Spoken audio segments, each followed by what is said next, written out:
Ready to explore the cutting edge of digital infrastructure? I'm Carrie Charles, your host of Let's Get Digital. Join me as we dive into the ideas, technologies, and leaders transforming the way we connect. From wireless telecom to fiber networks, data centers, and beyond.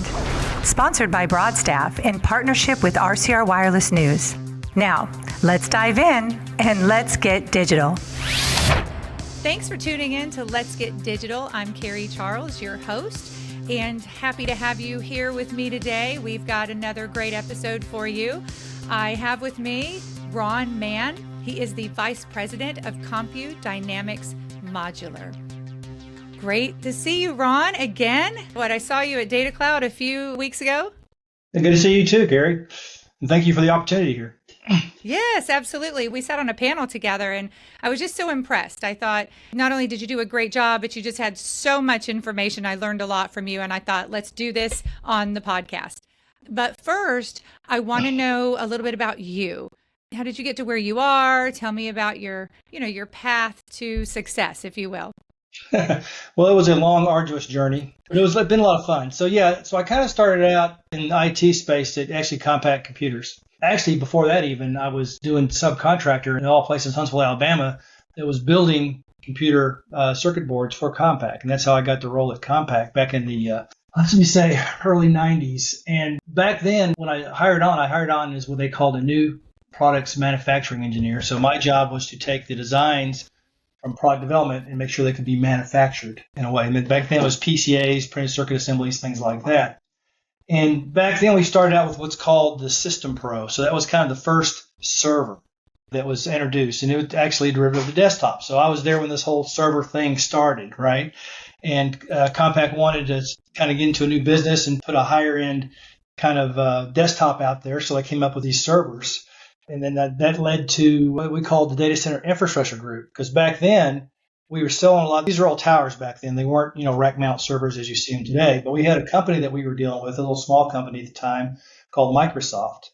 And they said, hey, we're using these servers, but, they're kind of bulky to put them in bread racks and these tower things. Could you turn it on its side and maybe put it in some kind of a rack thing that we could just, maybe do a little bit more consolidation? And so that's how the rack business got started. We actually looked at the Grainger catalog, found a company that could do racking. And there was an industrial rack. There really wasn't an IT rack at the time. And we made a bezel that was horizontal in that same server chassis. And we started doing that. And that became the rack business. And then that led to, well, what about backup? What about UPSs? What about, power distribution units, PDUs? Those didn't exist back then. It was all plug strips and whatever you could think of, right? And so it kind of evolved into an entire kind of ecosystem of stuff that we were supporting, and because it just wasn't out there. So we got into the rack business, got into the UPS business, the PDU business, just all sorts of stuff. And that led finally into, which we'll talk about in length here, the modular business. And so it's just kind of a step function, right? And it was a pretty successful business for Compaq at the time and eventually HP. But it really all started because we were trying to support selling servers. What's the most economical way to sell a server? And that's how it kind of all started. So tell me about CDM. And now that's how we refer to the company, right? Compu Dynamics Modular. Yeah, Dynamics Modular. So Compu Dynamics is basically a group or company that we started to basically focus on IT modularization. So there's a lot of people in the data center space that, Carrie, are talking about, how to do, power modules, cooling modules, that type of stuff that all support a traditional stick-built data center. But what we want to do here is support the actual IT elements. So we want to put IT in modules and ship them as configured systems that you can basically put anywhere, especially for the edge, as you hear a lot about, things like that. And that actually started back in the Compaq days and the HP days, so we were starting to do that. But it's kind of evolved now to become more of a thing. But, we'll do a power module and things like that to support the IT modules. But we're really here to support IT modularization, both lower, mid-tier power ranges all the way up to AI. Okay. And then, so tell me a little bit more about who you serve and just get into the company a little bit deeper. So we have a lot of interesting customers. We deal a lot with the what I call the IT, original equipment manufacturers, OEMs. They're interested in selling their IT, and they want to be able to put what I call the wrapper around that. And modularization is a good way of doing that. And they don't want to focus on the modules because they want to focus on the storage and the servers and the AI and all that. So looking for trusted partners to help put together that final solution who do it for a living, right? And that's interesting because when I was doing this at Compaq, that's the way I did the business. We didn't want to develop UPSs and create a whole team to do UPSs. We would go hire a company that was expert in that. We'd say, here's our spec or here's our requirements. Can you build to this type of thing? And it was a great partnership because you think about it, HP Compaq had a huge channel, but they needed certain support elements that just weren't out there yet, because we were developing servers that were 6, 9, 18 months out, and we knew what the requirements were going to be, and there wasn't the right support structure. So I take that same philosophy now and say, okay, Mr. IT OEM, what are you coming up with? What are you doing? And how can we make sure that our infrastructure supports that when it comes out? So when you say modular, what exactly do you mean? In my terms, modular is basically anything that's done in a factory that can be shipped to the site and commissioned or installed at the site. So you'd want to do as much as you can in the factory environment versus the field because it saves you time and money. On average, you can save anywhere from 30 to 50% doing modular in both time and cost if you plan it correctly, right? And so think about the advantages of manufacturing. You have standard processes, standard quality controls. There's a lot of standardization you can put into these systems and solutions that when they get to the site, then you're just hooking it up. Think about how much time you spend. I'll give you an example. Let's say you're doing something simple like a pump skid, all right? Say there's 5 pumps on this pump skid. Traditionally, you would have those pumps delivered to the site. You'd have an electrician and a plumber come out and they'd hook up each individual one. Well, if I can put 5 of those on a skid and it's all hooked up and plumbed up and ready to go, then all I'm doing is connecting that skid when it gets to the site, all 5 pumps. Well, then I've saved all sorts of time and effort for everybody. And that's really the essence of what modular is how to make it more cost effective for both the field installation and what you can do in the factory. So what would you say that really changed the game in modular?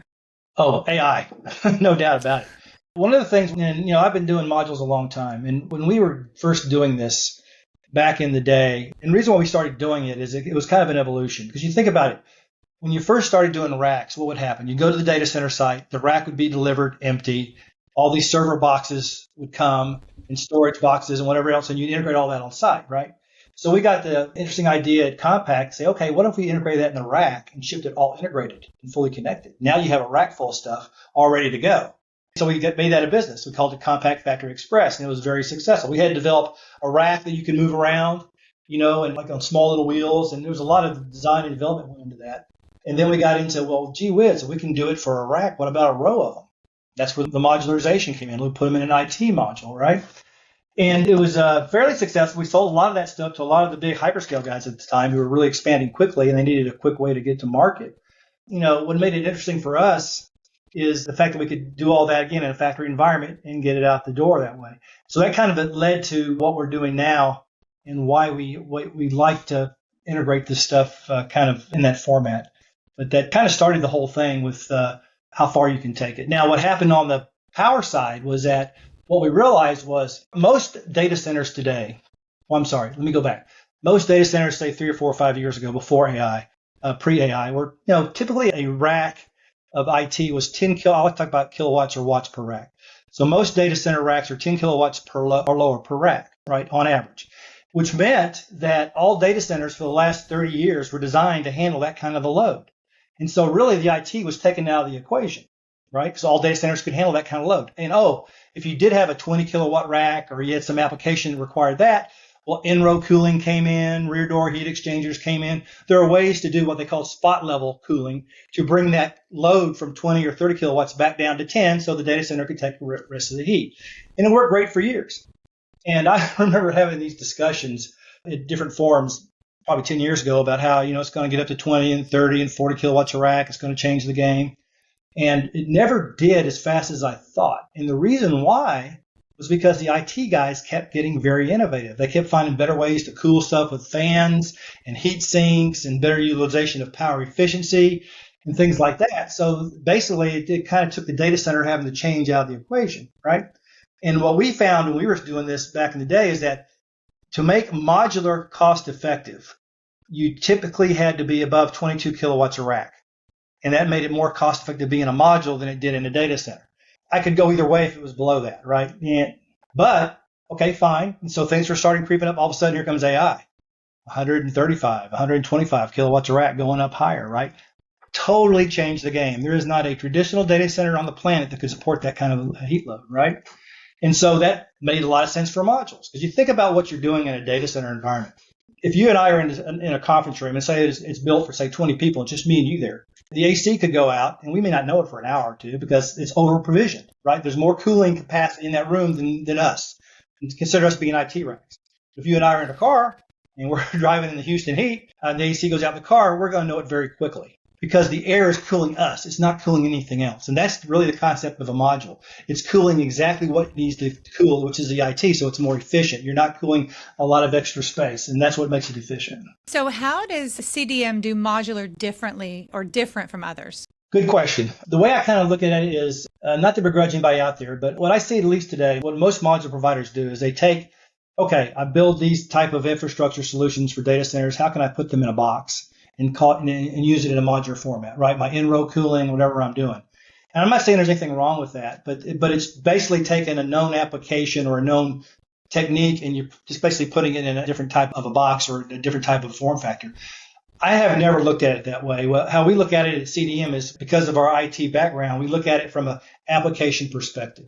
No one's in the data center business just because people want to sell hardware. Someone's trying to run an application. That application requires IT hardware, which requires the infrastructure around it to support it. And so we always look at it from that perspective. So what we want to do in our applications is to be as efficient as we can with cooling and power, no over or under provisioning. So you can match it up. As an example, a lot of times you'll get to some of these module guys and they'll say, okay, here's my solution is 500 kilowatts as an example. Well, I don't need that. I need 300. Sorry, this is what we got.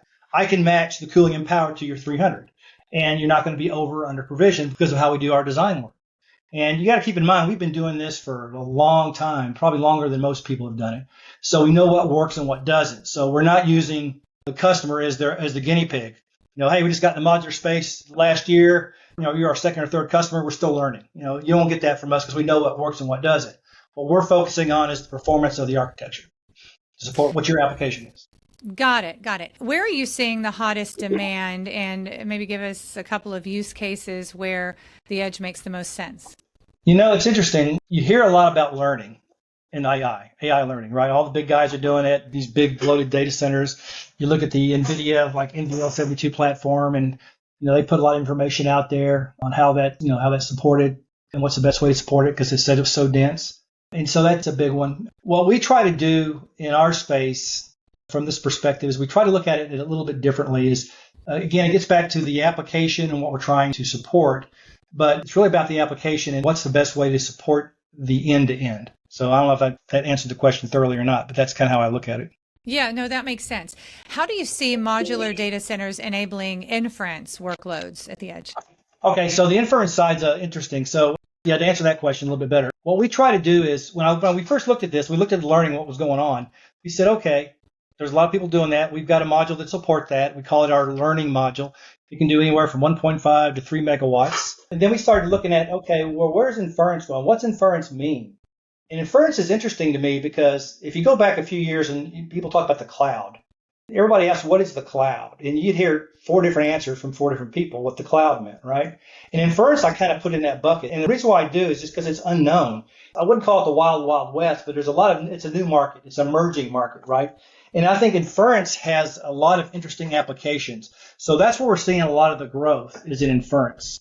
And what I mean by that, it's AI, but it's not, say, for example, if you look at the NVL72 platform, I think it's 8 AI racks and 8 network racks, right? That makes up that solution for learning. What we're finding in inference is people need 1 AI rack or 2 AI racks and a couple of network racks. So it's still high density per rack, 130 plus, but it's not a lot of them. Right. And they want to put them in different locations. Edge is all about, people ask what edge is all the time. And it really depends, again, who you talk to. If I talk to a large hyperscale guy, he might say, well, my edge data center is 50 megawatts. Right. If you talk to a guy who's trying to do, automated driving, it might be, half a megawatt, 300 kilowatts, right? An edge.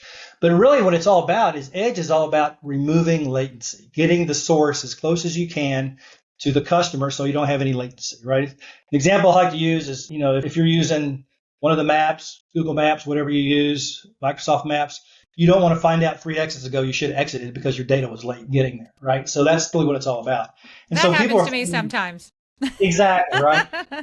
And so that's why you're trying to really get that stuff set up in a way that makes sense. And so that's where we see a lot of uses. And the other thing that's coming up is people are trying to find and utilize stranded power, right?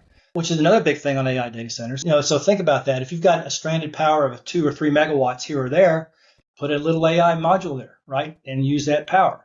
I've got some customers who are talking to us about, hey, I've got my data center, it's full. I can't put any more IT in it without building more on it, but I've got 5 megawatts of stranded power I can't use. Perfect for a module. And we can put them anywhere. We put them on roofs. We put them on parking lots. We've put them, just, name it. We put them there. So talent is a big, really hot topic in our industry right now. And, the talent gaps, we just don't have enough people. What are you feeling with CDM when it comes to, being able to get the people that you need? It's getting tougher. I won't deny it. We've kind of got a little bit of a two-edged sword in the modular space. First off, there's not a lot of people who understand modular. It's still fairly new, right? And especially in IT modularization, right? It's one thing if you're doing an electrical skid. Okay, now I'm taking these components. Instead of putting them individually in the data center, I'm going to put them on a skid and ship them out. It's, the same basic stuff. In the IT modularization, there's a little bit more skill sets and differentiation to it. How you do the cooling, how it's done that way, how you handle backup, how do you handle redundancy, all this stuff in a very small form factor, right? That's the other thing about modularization is that one thing affects 5 others, right? Oh, I got to change this because it doesn't work. Well, then you just change 5 other things to make that thing fit because it's so compact. And so that kind of skill set's really hard to find. What I look for is the experience in a certain field, like electrician. It could be plumbing. It could be general assembly type stuff. And then do they have the aptitude to kind of think out of the box on how to apply stuff versus just the way they're doing it, right? And I've seen both. I've seen really great, like electricians, master electricians, they make great supervisors on the floor because they really know how to get stuff done. They're used to multitasking, all that. But you got to have to make sure that you get the one that can kind of see out of the box and go, yeah, that's the way the building code works, but this is not a building per se. It's an electronic device. So, you have to be a little bit more flexible with how you think about how you apply this stuff. And that's really what I look for. So what do your training programs look like? Is it formal? Is it informal? Right now it's informal. It's more about, when you're in a young company like we are, it's, I also look for people who can do multitasking, right? There's no such thing as a single task. I think as you get bigger, you want that. But I look for people who can wear 4 or 5 different hats, and they're okay with it. I mean, it's a very good, exciting time to be in the industry. I don't know there's how many times where you could actually change the industry the way we're doing it. But you have to have the right mindset. What I try to do is that I want people who come to work for CDM to be happy to be here. And what I mean by that is when you wake up on a Sunday morning, you're not going, oh gosh, got to go to work tomorrow. I want to think, oh my God, one more day of family and friends that I got to get back to work, got this to do, that to do. I want to be excited about doing that because you spend a lot of time there, right? A lot of it has to do with the atmosphere that you create, the environment that you create, and also I think giving people the bandwidth to make decisions.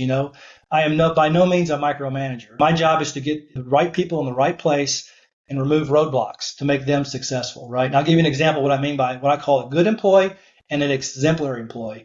And that example would be, let's say I give you a task, Carrie. I say, okay, ABC, we need to look at ABC and see which one works best, all right? And you go look at ABC, you come back and say, okay, Ron, I looked at A, B, and C. None of them are really going to work based on my analysis. And you did a really good job in the analysis, but what's next, right? That's a good employee. You've actually fulfilled what I asked you to do. An exemplary employee would come back and say, Ron, I looked at ABC, none of them going to work, but I talked to Joe down the hall. He thought D might work. Look at this. What do you think? That's the difference. That's what I look for is that kind of employee. Wow, I love that analogy. And what you said about one person wearing multiple hats is actually a future trend in our industry. So if you look, you're going to see, each role is going to have multiple tasks that they do, not just one. So that's going to happen all over the industry, and we're going to see it soon.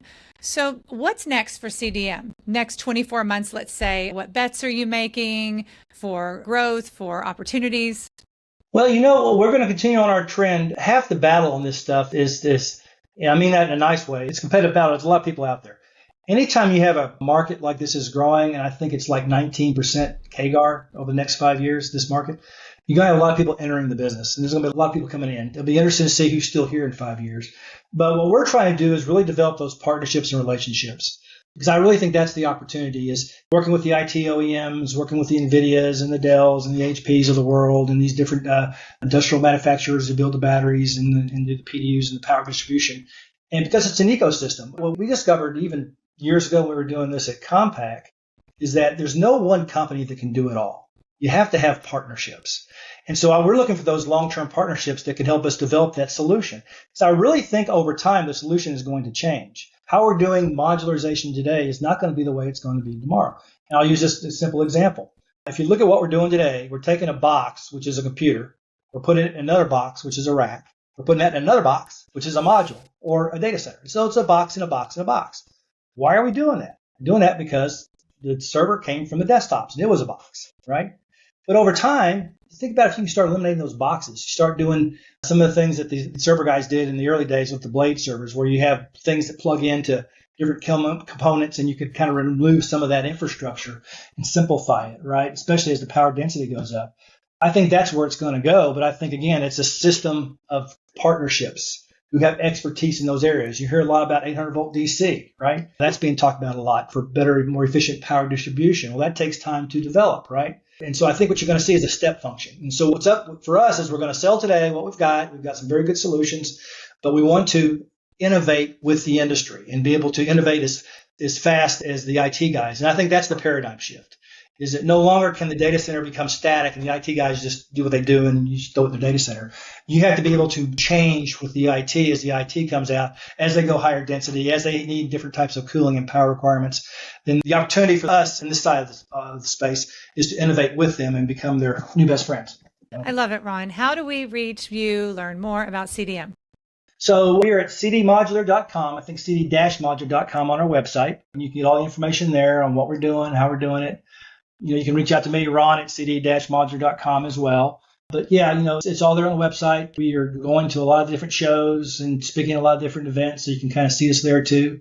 So we'll be at Gartner in December, so we'll be there. If anybody wants to come chat, we'll be there for that. But just different venues like that. But we're more than happy to hear from you. And even if we don't, there's not a fit right now for business, I'm more than happy to talk about where Modular is going or what we can do, what you need to be cognizant of if you're looking at these types of solutions. Thank you, Ron, for coming on the show. I've learned a lot. Well, no problem. I really enjoyed it. You take care. Thank you. Thanks for tuning in to Let's Get Digital. This podcast is powered by Broadstaff, a national staffing firm specializing in digital infrastructure talent. Don't forget to subscribe, leave a review, and join me next time as we explore more stories at the intersection of technology, talent, and transformation. Until then, let's get digital.